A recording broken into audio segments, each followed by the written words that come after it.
স্বাগত বিবিটিভির সংবাদের সাথে আছি আমি ফাতেমা ইয়াসমিন তামিম। প্রথমে জানিয়ে দিচ্ছি গার্ডিয়ান লাইফ ইন্স্যুরেন্স সংবাদ শিরোনাম। সোনালী লাইফের ডেপুটি ম্যানেজিং ডিরেক্টর ও সিএফও মোহাম্মদ আব্দুল হান্নান। ডেল্টা গ্রুপের চেয়ারম্যান স্ত্রীসহ 15 জনের বিরুদ্ধে মামলা। পদত্যাগ করেছেন ঢাকা ব্যাংকের এমডি। এলডিসি থেকে দেশের উত্তরণের মেধাস্বত্ব নিয়ে দুশ্চিন্তা বেশি। বাংলাদেশের চাল রপ্তানির তোড়জোড় ভারতীয় সরবরাহকারীদের। শুনছিলেন সংবাদ শিরোনাম, এবারে বিস্তারিত। জীবন অনিশ্চিত, তাই সময় মতো জীবনের ডাক শুনুন।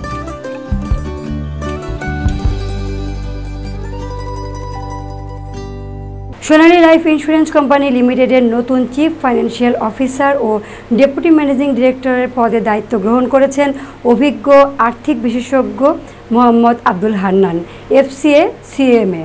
বাংলাদেশের আর্থিক খাতে সুপরিচিত এই পেশাজীবী চার্টার্ড অ্যাকাউন্টেন্টস ডিগ্রি অর্জন করেছেন the institute of chartered accountants of Bangladesh থেকে এবং সিএমএ ডিগ্রি অর্জন করেছেন ICAMA অস্ট্রেলিয়া থেকে। এছাড়া তিনি চট্টগ্রাম বিশ্ববিদ্যালয় থেকে হিসাব বিজ্ঞান বিষয়ে এমকম ডিগ্রি লাভ করেন। পেশাগত দায়িত্বের পাশাপাশি তিনি ঢাকা ট্যাক্সের বার অ্যাসোসিয়েশনের সদস্য এবং জাতীয় রাজস্ব বোর্ডের অনুমোদিত ভ্যাট কনসালটেন্ট হিসেবে দায়িত্ব পালন করেছেন। দীর্ঘ কর্মজীবনে তিনি মিথিলা গ্রুপ ও মুন্ন গ্রুপ অফ ইন্ডাস্ট্রিজের সিএফও হিসেবে দায়িত্ব পালন করেছেন। কর্মজীবনের শুরুতে বসুন্ধরা গ্রুপে যোগ দিয়ে তিনি অভিজ্ঞতার ভাণ্ডার সমৃদ্ধ করেন এবং পরবর্তীতে STS সহ একাধিক শীর্ষস্থানীয় শিল্প প্রতিষ্ঠানে গুরুত্বপূর্ণ পদে কাজ করেন। 22 বছরেরও বেশি সময়ের অভিজ্ঞতায় তিনি accounts, finance, tax, VAT, IPO প্রক্রিয়া, লিস্টিং, রেগুলেশনস, সেক্রেটারিয়াল অ্যাফেয়ার্স, বৈদেশিক ঋণ লেনদেন সহ কর্পোরেট ফিন্যান্সের বিভিন্ন ক্ষেত্রে অসামান্য দক্ষতা অর্জন করেছেন।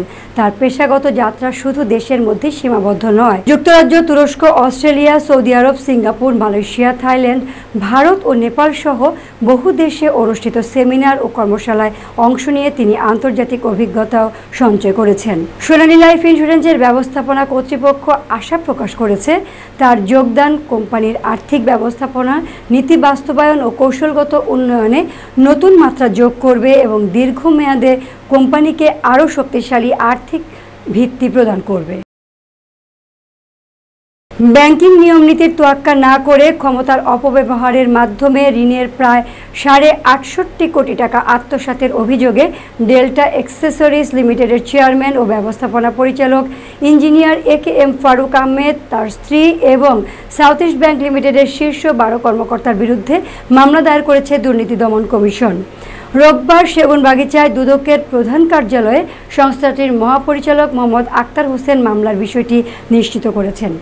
মামলার আসামিরা হলেন দ্য ডেল্টা অ্যাক্সেসরিজ লিমিটেডের চেয়ারম্যান ও ব্যবস্থাপনা পরিচালক ইঞ্জিনিয়ার AKM ফারুক আহমেদ, তার স্ত্রী ও পরিচালক Ferdousara Begum, south east bank PLCর কর্পোরেট শাখার executive officer Imam Bukhari, AVP ও foreign trade incharge Mohammad Mozammel Haque, AVP ও credit incharge Mohammad Morshed Alam Mamun, vice president Mohammad Anowarul Kabir, executive vice president ও কর্পোরেট শাখা প্রধান Abdul Baten Chowdhury, senior principal officer Mohammad Abdus Sabur, senior executive vice president Nasim Sikandar, assistant vice president Mohammad Nasir Uddin, vice president ও manager operation সর্দার Mohammad Hajjaj, executive vice president corporate শাখা Abdur Rahman Chowdhury, first assistant vice president Shilpi Rani Das, AVP ও incharge Shyamal Kumar Chowdhury ও vice president ও manager Kazi Abu Taher.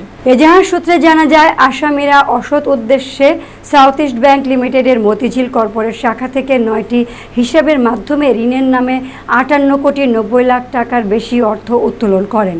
2023 সালের 26 November পর্যন্ত সুদ ও অন্যান্য চার্জ সহ ব্যাংকের মোট পাওনা দাঁড়ায় প্রায় 159 কোটি 35 লাখ টাকা।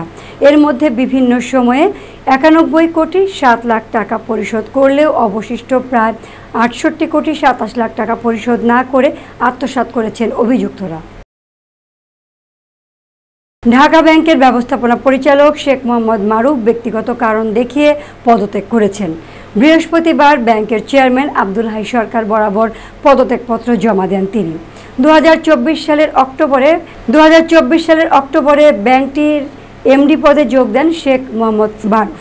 এর আগে তিনি সিটি ব্যাংকের অতিরিক্ত এমডি ছিলেন। পদত্যাগের বিষয়ে ব্যাংকের চেয়ারম্যান আব্দুল হাই সরকার বলেন, বাংলাদেশ ব্যাংকের বেশ কিছু নিয়ম পরিপালন করতে তিনি ব্যর্থ হয়েছেন। তার পদত্যাগপত্র আমরা পেয়েছি। সোমবার পরিষদ সভায় এ বিষয়ে সিদ্ধান্ত হবে। এলডিসি থেকে উত্তরণের পর রপ্তানি খাত সমস্যায় পড়ার পাশাপাশি বড় ধরনের চ্যালেঞ্জের মুখে পড়তে পারে ওষুধ শিল্প। ওষুধ শিল্পের উপর মেধাস্বত্ব বিধিবিধান আরও কড়াকড়ি হবে, এতে ওষুধের দাম বেড়ে যেতে পারে। একই সঙ্গে সফটওয়্যার, বইসহ বিভিন্ন পণ্যের কপিরাইট ইস্যুতে বাড়তি টাকা খরচ হবে। মেধাস্বত্ব নিয়েই দুশ্চিন্তা বেশি। গতকাল শনিবার মেধা সম্পদ এবং বাণিজ্য রূপান্তরের চ্যালেঞ্জ, স্থানীয় শিল্পের জন্য সর্বোত্তম কৌশল শীর্ষক এক সেমিনারে এসব কথা বলেন বক্তারা। গতকাল শনিবার রাজধানীর তেজগাঁওয়ে নিজস্ব কার্যালয়ে এই আলোচনার আয়োজন করে বাংলাদেশ চেম্বার অফ ইন্ডাস্ট্রিজ। সংগঠনের সভাপতি আনোয়ারুল আলম চৌধুরী এতে সভাপতিত্ব করেন। বাংলাদেশ শুল্কমুক্তভাবে 5 লাখ টন চাল আমদানির অনুমতি দিতে যাচ্ছে। এ খবরে হুড়মুড় করে চাল রপ্তানির তোড়জোড় শুরু করেছেন ভারতীয় ব্যবসায়ীরা। ফলে কয়েকদিনের ব্যবধানে ভারতের খুচরা বাজারে চালের দাম অন্তত 14% বেড়েছে। ভারতীয় সংবাদ মাধ্যম দ্য টাইমস অফ ইন্ডিয়া এবং ফিনান্সিয়াল টাইমস এমন খবর প্রকাশ করেছে। টাইমস অফ ইন্ডিয়ার প্রতিবেদন অনুযায়ী ঢাকা 5 লাখ টন চাল আমদানির জন্য 20% আমদানি শুল্ক প্রত্যাহার করেছে। সিদ্ধান্তটি বুধবার আনুষ্ঠানিকভাবে ঘোষণা হওয়ার পর রাত থেকে ভারত থেকে ট্রাক ভর্তি চাল পেট্রাপোল বেনাপোল সীমান্ত দিয়ে প্রবেশ করতে শুরু করে। প্রতিবেদনে বলা হয়েছে, কলকাতা, উত্তরপ্রদেশ ও দক্ষিণ ভারতের একাধিক ব্যবসায়ী জানান, আগে থেকেই খবর পেয়েছিলেন বাংলাদেশ শুল্ক প্রত্যাহার করতে যাচ্ছে, তাই তারা সীমান্তে বিপুল পরিমাণ চাল মজুদ রেখেছিলেন। সিদ্ধান্ত কার্যকর হতে বাজারে ধাক্কা লাগে। খুচরা বাজারে স্বর্ণা জাতের চালের দাম কেজিতে 34 টাকা থেকে বেড়ে 39 রুপি, মিনিকেট 49 থেকে 55 রুপি, রত্না 36 থেকে 37 থেকে 41 থেকে 42 রুপি এবং সোনা মসুরি 52 থেকে 56 রুপিতে পৌঁছেছে। সংবাদ শেষ করব, যাওয়ার আগে শিরোনামগুলো জানিয়ে দিচ্ছি আরও একবার। শুনানি লাইফের ডেপুটি ম্যানেজিং ডিরেক্টর ও সিএফও মোহাম্মদ আব্দুল হান্নান। ডেল্টা গ্রুপের চেয়ারম্যান স্ত্রীসহ 15 জনের বিরুদ্ধে মামলা। পদত্যাগ করেছেন ঢাকা ব্যাংকের এমডি। এলডিসি থেকে দেশের উত্তরণের মেধাস্বত্ব নিয়ে দুশ্চিন্তা বেশি। বাংলাদেশের চাল রপ্তানির তোড়জোড় ভারতীয় সরবরাহকারীদের। বিবিএ টিভির সংবাদ এই পর্যন্তই। সর্বশেষ সংবাদ জানতে ভিজিট করুন youtube/বিবিএ টিভি এবং ফেসবুকে লগ ইন করুন facebook/বিবিএ টিভি। এছাড়াও আমাদের ওয়েবসাইট ভিজিট করুন www.bbtv.news। এতক্ষণ সঙ্গে থাকার জন্য ধন্যবাদ।